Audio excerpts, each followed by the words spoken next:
미국 정부의 막대한 부채 문제에 관해서 경고음이 커지고 있습니다. 얼마 전 파이낸셜 타임스는 미국의 늘어나는 부채의 긴 그림자라는 제목으로 현재 상황을 표현하기도 했는데요. 부채 문제를 인정하지 않는 상황에서 현재 미국 경제 괜찮은 건지 들어가 보도록 하겠습니다. 디벤전 투자부문 송재경 대표 모셨습니다. 안녕하세요. 안녕하세요. 저희가 미국의 부채 문제 이야기하기 전에 미국 증시부터 짚고 넘어가 보도록 하겠습니다. 엔비디아 들고 계신 분들께서는 한 주는 울고 한 주는 웃고 계실 것 같습니다. 이게 지금 고점 대비 한 16% 이상 하락을 해서 엄청 빠른 조정이 좀 일어나고 있습니다. 확실히 산이 높으면 골도 깊다고. 그렇죠. 단기전에 좀 뾰족한 지금 그 꼭지를 좀 그리고 있는데 이게 오늘 얘기하고자 하는 거하고도 다 연동이 돼 있을 것 같아요. 예, 그래서 결국 좀 시장의 유동성이 조금씩 말라가는 느낌, 그 다음에 거기에 대해서 밸류에이션 부담, 이러다 보니까 가장 많이 오른 업종, 종목부터 일단 익절하는 이제 그런 모습들이 좀 나타난다는 측면에서 오늘의 주제가 좀 더 중요해지지 않을까 이렇게 말씀드립니다.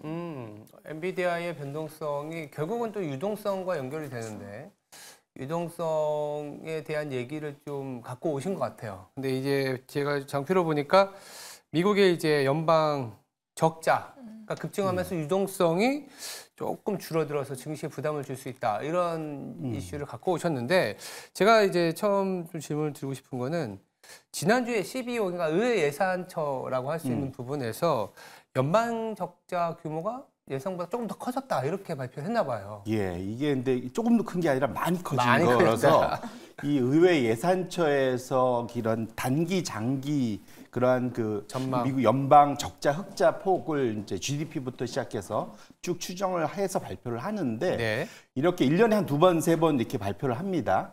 근데 지난 역대 발표한 이래 3번째로 적자 폭이 급증을 한 그러니까 상당히 많이 됐다고 보셔야 될 것 같고요.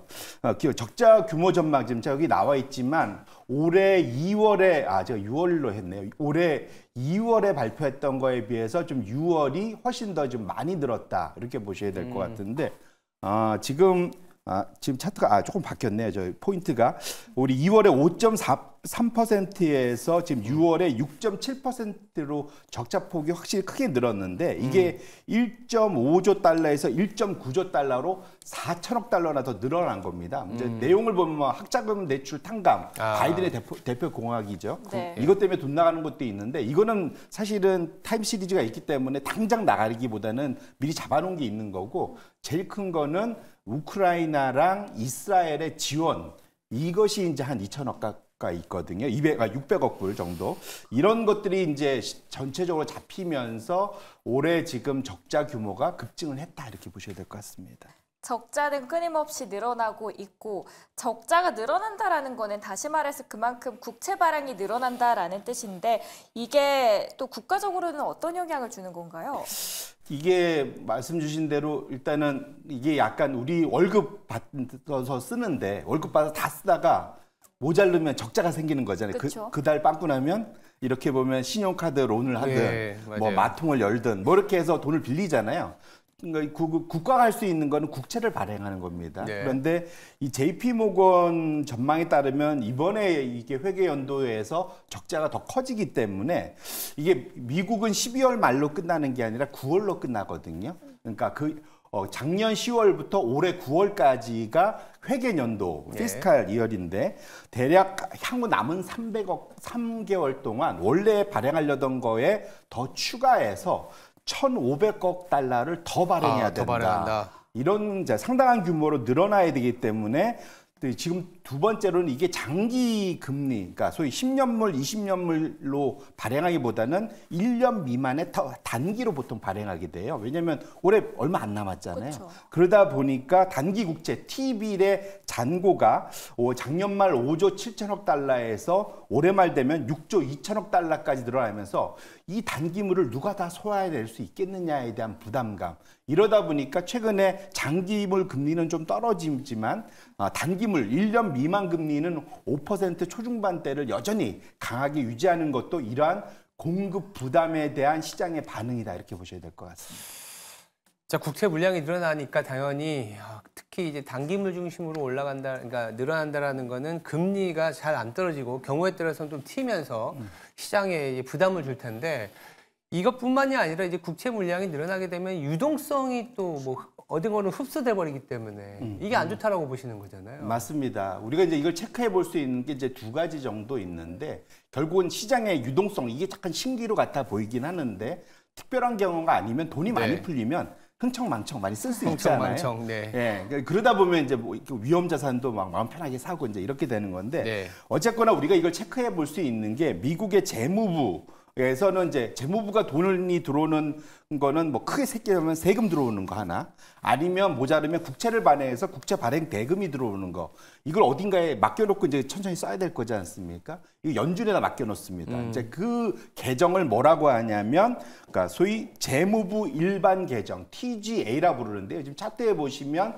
하늘색 선 표시가 돼 있는데 지금 최근 들어 살짝 지금 꼬리를 들고 올라가고 있잖아요. 네. 제가 전에 올해 한 해 동안만 지금 미국 정부가 내야 될 이자 금액만 1조 달러라고 그랬지 않습니까? 네. 그 돈 내려는 거 지금 사실은 국채 발행해갖고 이자 내기도 벅찬 이제 그런 상황으로 지금 가고 있는 거고 두 번째로는 영래포라는 게 있습니다. 저 밑에 짙은 색선인데 이건 뭐냐면 그 소위 보통은 레포라는 것이 좀 헷갈리고 어려우실 수 네. 있는데 뭔가 내 채권을 맡기고 돈을 빌리는 걸 레포라고 그래요. 리퍼체싱. 그러니까 되돌려 환매 조건부라는 표현을 쓰는데 이거는 연방은행이 거꾸로 연방은행이 갖고 있던 자기 국채를 일반 시중에 맡기고 돈을 빌려. 그러면은 연방은행이 돈을 빌리니까 유동성 축소인 거죠. 그래서 그렇죠. 지금 영레포 지금 그 영레포의 그 잔고가 내려오던 거는 유동성이 좀 줄어들었었다. 최근 들어서는 이제 이것이 내려오면서 유동성이 확대됐었는데 최근 들어서는 이것 자체가 지금 플랫해지면서 지금 그 TGA는 유동성이 줄어드는 모습, 그 다음에 영래포는 유동성 확대가 멈춰선 모습, 합쳐보면은 유동성이 전체적으로는 줄어드는 모습이 시장에는 부담이 될 수밖에 없겠다 이렇게 말씀을 드립니다. 국채가 발행된다라는 거는 그만큼 정부가 돈을 빨아들인다라는 건데 이런 관점에서 본다라고 하면 유동성과 주식과의 상관관계가 어느 정도인가요?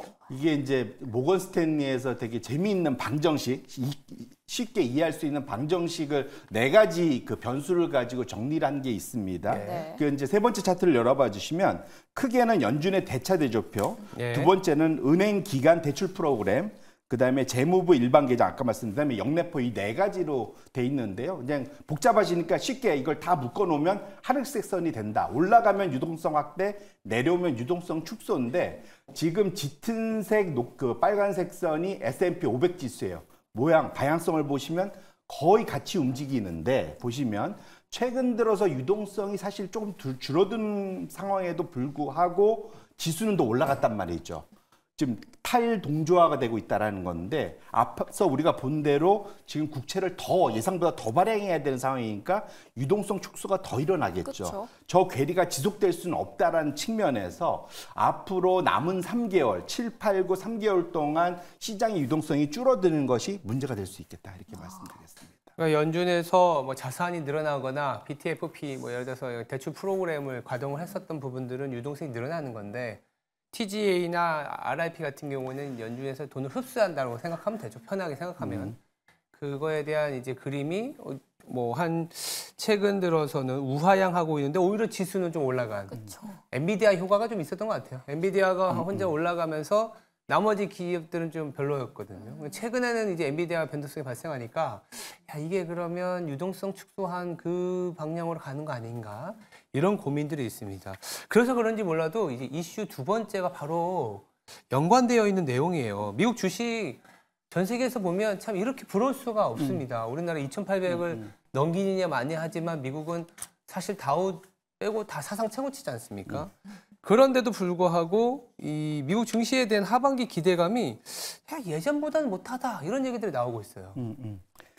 맞습니다. 그래서 지난주에 블룸버그 터미널이 되게 비싸지 않습니까? 맞아요. 저기 여의도에서는 불대리라고 보통 부르는데 과장이 된 것 같아요. 불가장 그렇죠. 네. 뭐 2, 3반물 우리나라 네. 돈으로 맞아요. 기본적으로 연에 쓰려면 돈을 내야 되기 때문에 네. 그런데 그것을 이용하는 기관 투자자들, 이코노미스트들, 또 일부 그 소위 거액 자산가들 이 사람들 상대로 한 600명 상대로 이제 물어봤어요.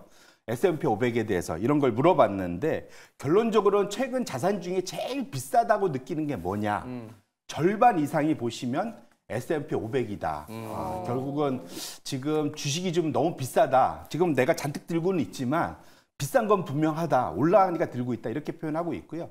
그 다음에 이제 미국 회사채가 좀 비싸다 보고 있고 상대적으로 이제 금도 비싸긴 하지만 사실 비중은 한 22%밖에 안 됩니다. 결론적으로는 주식을 꽉꽉 들고는 있으나 밸류에이션 부담감은 분명 강하게 느끼고 있는 것만은 분명하다. 이렇게 말씀드립니다. 그러면은 이제 주변 투자자들을 보면 소외되기는 싫고 실제로 미국 증시가 최근에 계속 올랐다 보니 포트를 유지하고 있되 불안해하고 있거든요. 헤지펀드나 월가에서는 현재 상황을 어떻게 대비하고 있는 모습인지도 궁금합니다. 지금 결론적으로는 좀 그러니까 조정을 염두에 두고 있는 거는 맞는 것 같고요. 비싸니까 당연히 언제든 조정이 올 수 있고 그렇죠. 그럴 수 있죠. 만에 하나 이제 유동성이 저런 식으로 빠르게 줄어들면 네. 시장이 위축될 수밖에 없거든요. 그럼 위험 선호도가 좀 줄어들 수밖에 없습니다. 그래서 전반적으로 아까 말했던 그 50%의 대답자들이 앞으로 한 10% 정도의 조정은 불가피할 수 있다. 올해 아니면 내년에도 한 35%는 내년 안에 조정될 수 있다. 결국은 올해 하반기 아니면 내년에 10% 이상의 조정, 최소 10% 이상의 조정을 걱정을 하고 있고요. 이러다 보니까 이 현재의 지수를 지킬 수 있는 풋옵션이죠. 팔 수 있는 권리인 풋옵션을 통해서 매매를 통해서 해지하는 그런 전략들을 많이 쓰고 있는 그런 상황이다 보셔야 될 것 같습니다. 일단은 가파르게 올라왔기 때문에 조정이야 언제든 발생할 수 있지만 이 조정을 받고 나서도 올라갈 수 있을 만한 룸이 있다면 충분히 이제 신규 자금이라든지 어떤 포트폴리오 자금들이 재조정이 될 수 있는데 연말의 주가는 지금 월가에서는 어떻게 보고 있나요? 결론적으로는 올해 올라갈 거는 다 올라갔다라고 보는 것 같아요. 많이 올라갔다. 너무 빨리 올라왔기 때문에 그런 것 같고요. 그래서 지금 주요 자산군들에 대해서들 물어보면 대표적인 게 결국은 S&P 500에 대해서 물어봤는데 예. 지금부터 연말까지 이제 6개월 정확히 남았지 않습니까? 네. 연말 지금 목표 그 S&P 500 지수를 얼마냐 물어봤더니 대체로 지금보다 한 3% 남짓 상승하는 거를 목표로 보고 있다. 이게 올라간다고 봐야 될 거예요. 그러니까 너무 적은 거 아닌가요? 거기에 중간에 한 절반은 한 10% 조정 가능성도 있다고 얘기하는 걸 봐서는 확실히 이전보다는 자신감이 많이 줄어들었고 상반기 올해 냈던 이익이 올해 전체의 이익일 수밖에 없지 않겠느냐라는 부담감, 자신감 결여 이런 것들이 좀 나타난다 보셔야 될 것 같습니다. 지금 그럼에도 불구하고 주식에 투자하는 비중이 그동안 굉장히 크다라고 말씀을 해주셨는데 다른 자산군에 대해서 그러면은 눈을 좀 돌려보는 거는 어떻게 생각하시는지요? 지금 그래서 이제 나머지 자산군들도 물어봤는데 네. 흥미로운 거는 그러니까 금리가 좀 빠진다. 그러면은 채권 가격은 좀 오르겠죠. 근데 그렇죠. 저기 한 30bp 빠져가지고 국채금리가 얼마나 오를지 모르겠습니다. 대략 계산해봐야 몇 % 안 되던데 결국은 지금 WTI도 그냥 보합, 금도 지금보다 한 2.5% 상승, 비트코인이 조금 높은데 3.3%. 결론적으로는 지금 올해 연말까지 자산군에 대한 전망 자체가 상당히 시야가 흐릿해졌다. 그리고 전망치도 상당히 밋밋해졌다는 측면에서는 이게 상당히 이제 앞으로의 하반기 시장에 대해서 경제에 대해서 투자자들이 지금 당장의 포트폴리오는 강세장을 여전히 갖고 있지만 하반기에 대해서는 자신감들이 빠르게 줄어들고 있다는 걸 우리가 좀 명심할 필요가 있을 것 같고요. 그래서 한 수석 전략가의 그 코멘트가 저는 마음에 와닿더라고요. 그게 뭐냐면 우리는 거품 속에 있고 경제는 앞으로 둔화될 가능성이 큰데 멀티플이 높기 때문에 멀티플이 조정받을 가능성 충분히 크고 여기에 따라서 장기 투자하시는 분들은 지금 사면 좀 비쌀 수 있겠다. 결국은 조정을 염두에 둔 얘기겠죠. 그래서 결론적으로는 지금 정도 상황에서 앞으로 하반기에 대해서는 너무 자신감을 갖고 대응하기보다는 균형 잡힌 포트폴리오로 지속적으로 조정해 나가시는 것이 적절한 시기지 않을까 이렇게 말씀드립니다. 지금은 그럼 남은 하반기는 살짝은 돌을 두드리면서 건너는 게 좋을 것 같습니다. 오늘 말씀 잘 들었습니다. 디멘전 투자부문의 송재경 대표였습니다. 오늘도 잘 들었습니다. 감사합니다. 고맙습니다.